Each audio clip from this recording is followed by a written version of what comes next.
ऋषियों का ब्रह्मा जी के पास जाकर उनकी स्तुति करके उनसे परम पुरुष के विषय में प्रश्न करना और ब्रह्मा जी का आनंद मग्न हो रुद्र कहकर उत्तर देना। सूत जी कहते हैं, महर्षियों, पहले अनेक कल्पों के बारंबार बीतने पर सुदीर्घ काल के पश्चात जब यह वर्तमान कल्प उपस्थित हुआ और सृष्टि का कार्य आरंभ हुआ, जब जीविका साधन कर्म, कृषि, गौरक्षा और वाणिज्य की प्रतिष्ठा हुई तथा प्रजा वर्ग के लोग सजग और सचेत हो गए, तब 6 कुलों में उत्पन्न हुए महर्षियों में परस्पर बहस छिड़ गई, यह परब्रह्मा है या नहीं है। इस प्रकार उनमें महान विवाद होने लगा, किंतु परम तत्व का निरूपण अत्यंत कठिन होने के कारण उस समय वहां कुछ निश्चय न हो सका। तब वे सब लोग जगत दृष्टा अविनाशी ब्रह्मा जी का दर्शन करने के लिए उस स्थान पर गए, जहां देवताओं और असुरों के मुख से अपनी स्तुति सुनते हुए भगवान ब्रह्मा विराजमान थे। देवताओं और दानों से भरे हुए सुंदर रमणीय मेरु शिखर पर, जहाँ सिद्ध और चारण परस्पर बातचीत करते हैं, यक्ष और गंधर्व सदा रहते हैं, विहंगों के समुदाय कलरव करते हैं, मणि और मूंगे जिनकी शोभा बढ़ाते हैं, तथा निकुंज कंदराएं, छोटी गुफाएं और अनेकानेक निर्झर जिन्हें सुशोभित करते हैं। एक ब्रह्मावन नाम से प्रसिद्ध वन है, उसमें नाना प्रकार के वन्य पशु भरे हुए हैं। उसकी लंबाई 100 योजन और चौड़ाई 10 योजन के बराबर है।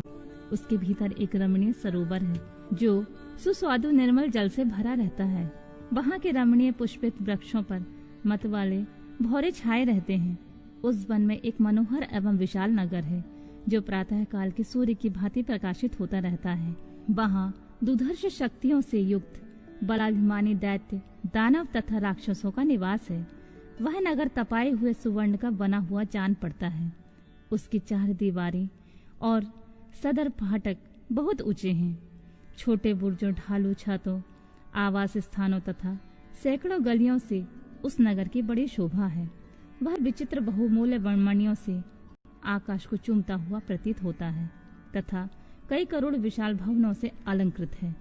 उस नगर में प्रजापति ब्रह्मा अपने सभासदों के साथ निवास करते हैं। वहां जाकर उन मुनियों ने साक्षात लोक पितामह ब्रह्मा जी को देखा।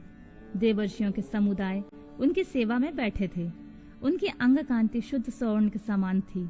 वे सब आभूषणों से विभूषित थे। उनका मुख प्रसन्न था, उससे सौम्य भाव प्रकट होता था। उनके नेत्र कमल दल के समान विशाल थे। दिव्य कांति से संपन्न, दिव्य गंध एवं अनुलेपन से चर्चित, दिव्य श्वेत वस्त्रों से सुशोभित तथा दिव्य मालाओं से विभूषित ब्रह्मा जी के चरणार बिंदों की वंदना सुरेंद्र, असुरेंद्र तथा योगेंद्र भी करते हैं। जैसे प्रभा दिवाकर की सेवा करती है, उसी प्रकार समस्त शुभ लक्षणों से युक्त साक्षात सरस्वती देवी हाथ में चमक लेकर उनकी सेवा कर रही थी। इससे उनकी बड़ी शोभा हो रही थी।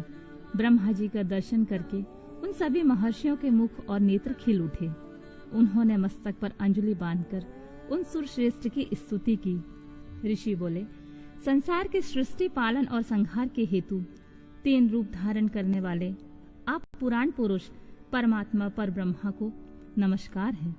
प्रकृति जिनका शरीर है, जो प्रकृति में क्षोभ उत्पन्न करने वाले हैं और प्रकृति रूप में 23 विकारों से युक्त होने पर भी जो वास्तव में निर्विकार हैं, उन ब्रह्मदेव को नमस्कार है।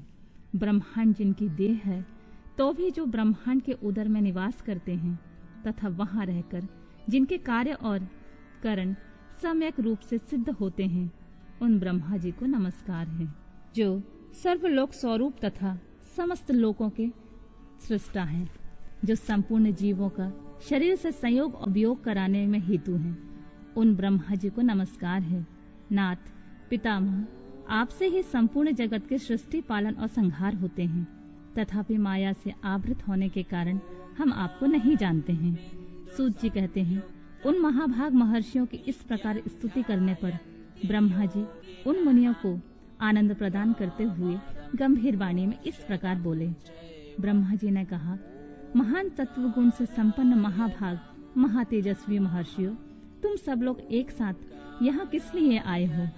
ब्रह्मा जी की इस प्रकार पूछने पर ब्रह्मा बेताओं में श्रेष्ठ उन सभी मुनियों ने हाथ जोड़कर विनय भरी वाणी में कहा, भगवान, हम लोग अज्ञान के महान अंधकार से आवृत हो खिन्न हो रहे हैं।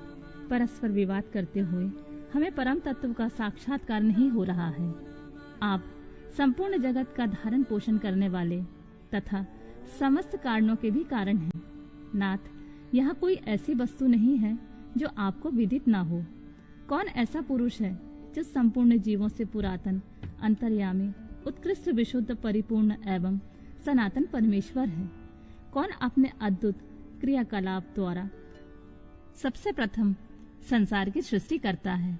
महाप्राज्ञ, हमारे इस संदेह का निवारण करने के लिए आप हमें परमार्थ तत्व का उपदेश दें। मुनियों के इस प्रकार पूछने पर ब्रह्मा जी के नेत्र आश्चर्य से खिल उठे। वे देवताओं, दानवों और मुनियों के निकट खड़े हो गए और चिरकाल तक ध्यान मग्न हो रुद्र ऐसा कहकर आनंद विभोर हो गए। उनका सारा शरीर पुलकित हो उठा और वे हाथ जोड़कर बोले,